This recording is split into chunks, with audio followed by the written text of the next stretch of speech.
Why is it that some spectacular race car crashes produce only minor injuries? How can 3 collisions occur in this one crash between a car and a wall? The answers are determined by the laws of nature and can best be explained when physics meets biology.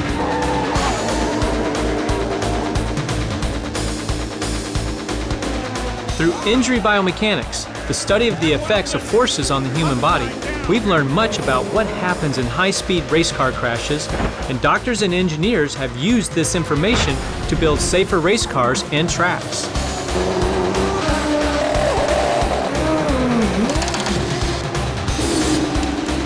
In a similar way, the study of injury biomechanics and crash testing has helped us learn what happens to the human body in passenger car crashes, and what works and doesn't work to reduce injuries and deaths in real-world crashes.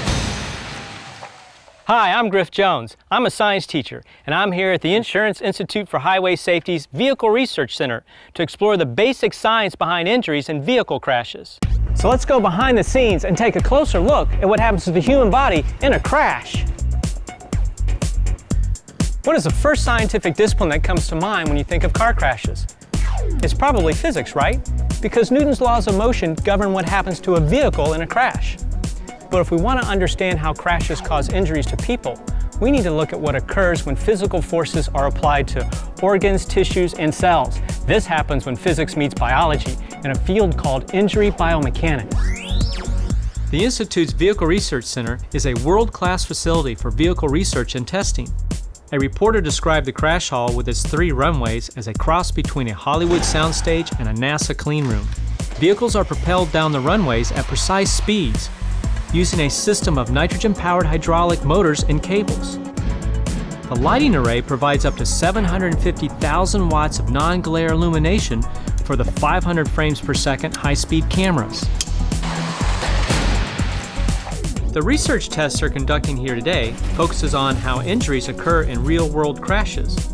This experimental crash replicates one in which a car hit a tree.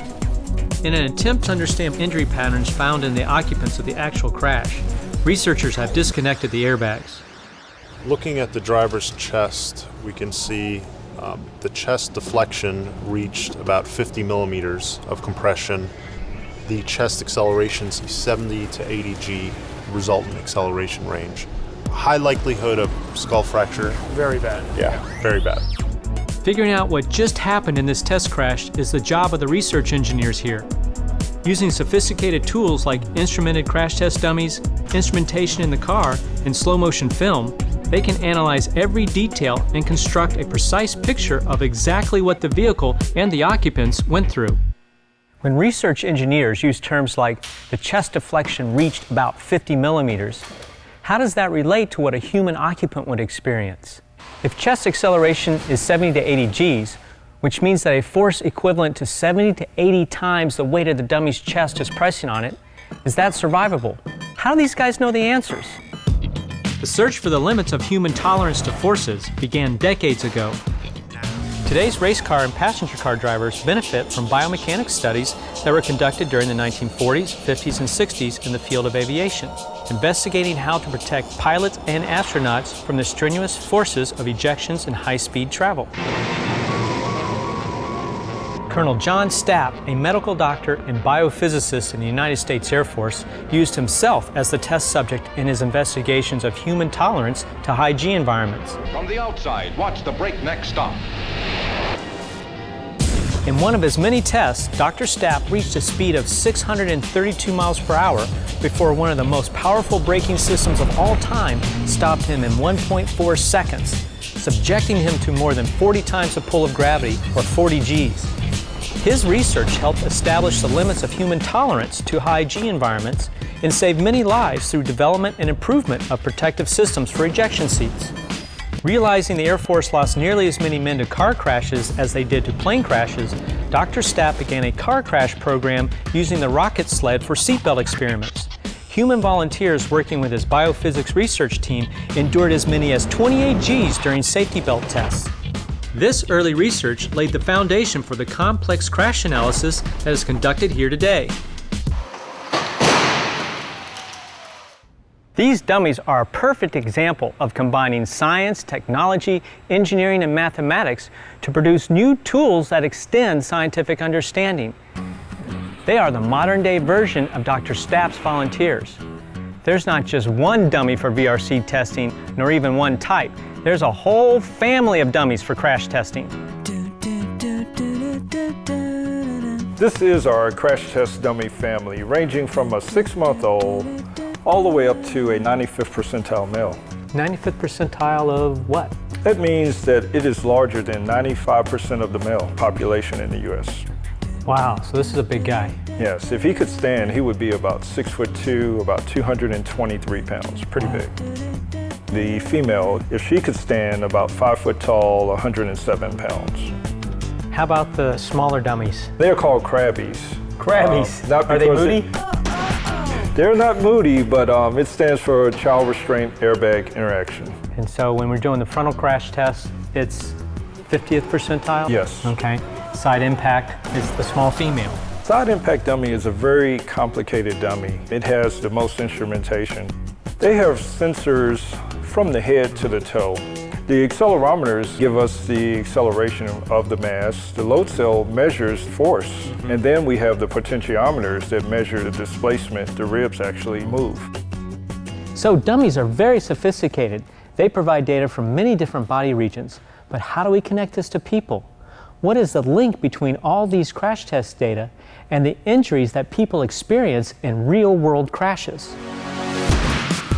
The dummy is measuring different things. It's measuring acceleration, force, and in some cases, distortion of the body parts. Those measurements can be compared against similar measurements made in experiments on biological tissues, using either animal models or cadaver models to get an idea of how much stress can this body part take before it breaks. So in order to understand whether or not a person would be injured, you need to know how strong the bones are, how strong the tissues are, and what conditions will cause them to break. So the crash test dummies try to get a clearer picture of what's really happening to the people. Is that where the term biofidelity comes from? It's exactly where the term biofidelity comes from. What biofidelity means is the characteristic of the dummy that represents how close to actually being a human being it is. So the higher the biofidelity, the more like a human being it is in representing how it moves, what types of stresses it measures in the crash test, and then the true-to-lifeness of those measurements to the prediction of injuring a real person. This is how research engineers can tell us with precision what a human occupant would have experienced in a test crash. Dr. Stapp's experiments, plus years of research with real biological tissues from cadavers and animals, have produced a set of reference values against which we can compare the stresses and strains the dummies experience. So we can measure these in a test crash and can figure out if they would cause injury to a human occupant. But what do these stresses and strains actually do to people to cause injury? Let's start with some basic anatomy. Your body contains over 100 trillion cells and is structurally organized into 4 levels: cells, tissues, organs, and organ systems. Tissue is a group of similar cells working together to perform a common function. Organs are made up of 2 or more types of tissue working together to perform a specific function. And each organ is part of at least one organ system that performs major activities or processes. Your body contains 4 fluid-filled spaces called body cavities that house and protect your major internal organs. Within the body cavities, your organs are suspended in fluid that supports their weight and prevents them from being deformed by normal movements. Your organs are also protected by your bones and muscles. For example, your heart and lungs are protected by your rib cage and sternum inside the thoracic cavity. Your brain is encased within your cranial cavity and is protected by your skull. Now, with this as background, remember the question from the beginning of this film: how is it possible to have 3 collisions in a single crash? Remember, the laws of physics hold true everywhere, on a highway, on a racetrack, and even inside your body. If a race car is going 200 miles per hour, so is the driver's body and every organ inside it. Let's answer the question. The first collision is between the car and the wall. The second is between the driver and the car's interior. And the third is between the driver's internal organs and the inside walls of his or her body cavities. Tell me a little bit more about the injury. To help us understand more about what happens to organs in the third collision, let's meet Dr. Stephen Olvey, a neurocritical care physician and director of the Neuroscience Intensive Care Unit at the University of Miami's Jackson Memorial Hospital. Basically, during a crash, you have three collisions. You have the initial crash of the vehicle. Then you have the occupant hitting something inside the car and coming to a sudden stop. This results in impacts inside the body. For example, the lungs can hit the inside of the rib cage, the heart can hit the breastbone or inside of the rib cage, resulting in either a pulmonary contusion or myocardial contusion. This is what causes ruptured spleens, lacerated livers, because you have part of the organ well anchored and the other part is free to move about. And this causes a shearing force to take place in the organ, resulting in hemorrhage or tearing of the tissue. The brain is enclosed in a rigid case, the skull, and it's cushioned and surrounded by the cerebral spinal fluid. The cerebral spinal fluid is actually a different density than the brain itself, so in the event of an impact to the skull, the brain begins to move, the cerebral spinal fluid begins to move, but it moves at a different rate than the brain. So it'll actually displace the brain in the opposite direction of the initial impact to the brain. This simple experiment helps illustrate the phenomenon. This represents your skull. There's water inside representing your cerebral spinal fluid, and the red gel is your brain. The gel floats because it's less dense than water, just like your brain is less dense than your cerebral spinal fluid. What do you think will happen to the brain during impact? Will it move forward, backward, or stay in the same spot? Let's see. The initial movement of the brain is toward the back of the skull. The more dense cerebral spinal fluid moves toward the side of the skull impact, displacing the brain in the opposite direction. If the impact is strong enough, the brain will initially impact the back wall of the skull, then rebound and hit the front of the skull. This type of injury is called the coup contre coup, which is a French term meaning blow against blow. The order of events inside the skull is still debated in the medical community. Whether the more dense fluid displaces the brain in the opposite direction first, or whether the brain moves in the direction of the initial impact first and then is displaced by a wave of spinal fluid is not yet fully understood. By the way, this simple experiment was designed by a high school student for her science fair project. It was later published in a medical journal and has contributed to the debate. Crash injuries occur when stress develops in tissue. Another way this happens is when one part of the tissue or organ is firmly attached to the torso and another part is free to move. For example, with the heart and its blood vessels, the ascending aorta and its arch are mobile, while the descending aorta is fixed. Here's a demonstration of how a sudden stop, like a third collision, can cause an acceleration injury to the aorta. The aortic arch is represented by the unsupported gel. The gel inside the tube represents the descending aorta, which is fixed to the body. Try to predict what will happen during the collision. The unsupported section of gel continues forward and tears away from the supported gel. During an actual collision, the fixed descending aorta will decelerate along with the body, while the arch and ascending aorta's momentum keep them moving forward. This difference in acceleration or deceleration causes a tear where the fixed and mobile parts meet. Even the inertia of a blood-filled heart can cause stress and strain on the aortic arch. We've been talking about stress and strain on tissues and organs, and we've seen how a crash applies some of these forces. But what is stress and strain in this context? Stress is a measure of the average deforming force exerted over a defined area of tissue.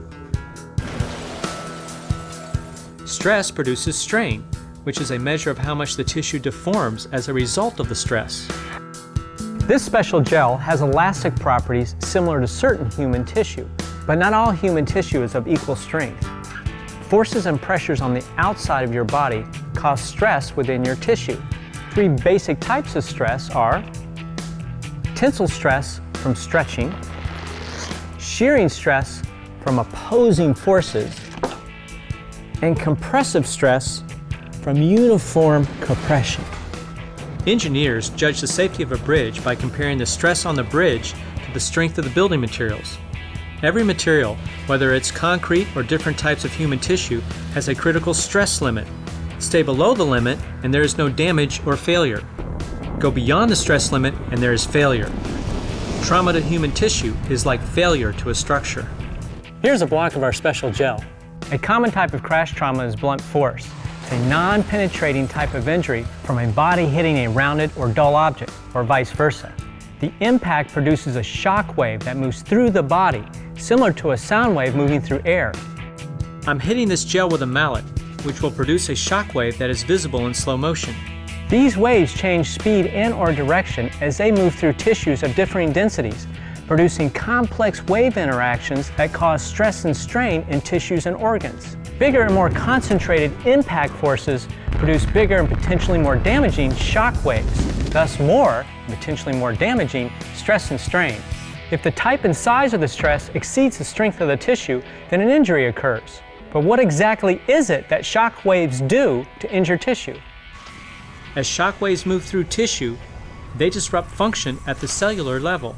You actually get injury to the cells themselves and they begin to malfunction. You get potassium, glutamine, and glucose leaving the cell, calcium entering the cell. In a brain injury, this shift of ions within the brain causes the release of chemicals that can interfere with the brain's ability to regulate its own blood flow, and therefore its delivery of oxygen to the individual cells. This failed auto-regulation, as it's called, can cause areas of the brain to become ischemic. That means they don't get the oxygen delivered that's necessary to function, and therefore they're at risk of malfunction to the point of cell death. It's a chain reaction or a cascade of chemical events that takes place at the cellular level. We've seen how injuries occur in crashes. High forces create shock waves, which in turn create stress that can cause tissues and organs to stretch, tear, or compress. This starts a cascade of events that can lead to cell death. So what is the key to reducing crash injuries? It's reducing forces on vehicle occupants. Dr. Olvey's day job is saving lives at the hospital. In his other career, he's a pioneer in the field of race medicine and chief medical officer for the Grand Prix Masters Racing Series. Dr. Olvey organized the first traveling medical team in motorsports. Beginning in the early 1980s, he and his colleagues began collecting data related to race crash injuries in order to identify trends and methodically study injuries. In 1993, Olvey's team began to use professional auto racing as a laboratory to collect and analyze data from onboard crash recorders. This led to significant safety improvements in race car and track design. Now they've had some innovations in the wall as well, so that the wall has some give to it. It's called the Safer Wall, and it's a series of styrofoam plates behind the barrier that absorbs the shock of an impact, and it really cuts the strength of the impact by 40 to 60%. You've heard about crash recorders in airplanes, so we have crash recorders in race cars as well. This box has triaxial accelerometers, which measure accelerations in 3 directions: vertical, horizontal, and longitudinally. So in the event of a crash, they can take the data off of this recorder, take it back to the laboratory, know exactly what the driver went through in that crash. This allows you to make computer models and reenact the crash, and you can make changes to the car. Advances in motorsport safety, brought about by the study of injury biomechanics, have made a big difference in drivers being able to survive high-speed crashes. He's going to unbolt himself from the 6-way harness. Safety features like 6-point harnesses, rigid safety cages or tubs, energy-absorbing head surrounds, breakaway parts, and energy-absorbing walls have contributed to reducing forces on drivers and preventing injuries. In the vehicles we drive, The study of injury biomechanics has contributed to huge improvements in vehicle design. Many of these improvements have resulted from the work of the Vehicle Research Center. The key here is This is Adrian Lund. He's president of the Insurance Institute for Highway Safety. you try to design the structure of the car so that it crushes in front, so you're bringing the car to a stop slowly over time.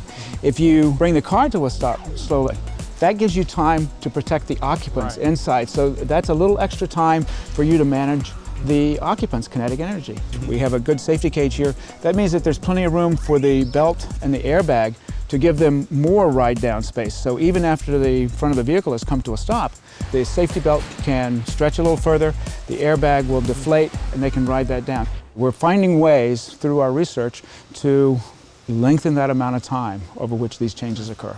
Here's a challenge I give my students. Design an egg-carrying car from only 2 sheets of paper, but with unlimited amounts of glue. I provide the wheels and axles, but they must apply their science, knowledge, and skills to produce a crash-worthy vehicle that protects the egg. Ooh. The car with the most momentum that is able to protect the egg is declared the winner. Safe car. No injuries. Now in a side impact, it's actually pretty hard to increase the time. So the other thing we do is to try to spread the forces over a larger portion of the body so that no part of the body experiences forces that will cause injury. Right. If you don't do that, then maybe the armrest just comes in and it hits you at once, and it's trying to accelerate your whole body just by pushing on your abdomen. And then you have injuries. If you've got more force in a concentrated area, you've got more pressure. So you've got more stress and strain, which damages tissues and organs. That's right. Force and pressure are closely related, but they are not the same thing. Here's a more dramatic demonstration of the difference. Can you explain why the very sharp nails, trust me, they are sharp, do not puncture my skin? No, it's not magic. It is because my weight is distributed fairly evenly over the nails. The trick is to have a large number of nails. Pressure is equal to the force exerted on a surface divided by the total area over which the force is exerted. The more nails we have in our board, the greater the total surface area I am lying on, and the lower my pressure on any one nail. More nails means less pressure. We have so many nails in our board, we are going to put a 223-pound crash dummy on my chest. Even though the force has increased, there are still enough nails to keep the pressure at a safe, although rather uncomfortable, level. It used to be that crashes were always referred to as accidents. Accidents. But that doesn't tell you how to prevent them. What tells you how to prevent them is to realize that this is a crash. It's a physical thing, it's predictable, it has predictable consequences. It's just the physics and the biology. Whether it's on a racetrack, a rocket sled, or on the highway, the principles are the same. When forces are high on the occupants, there is potential for damage to tissue and organs. Keeping people safe in crashes has to do with extending impact time, keeping the occupant compartment intact, and tying the occupants to the compartment. What happens to the human body during a crash is determined by biology and physics. You can't argue with hard science.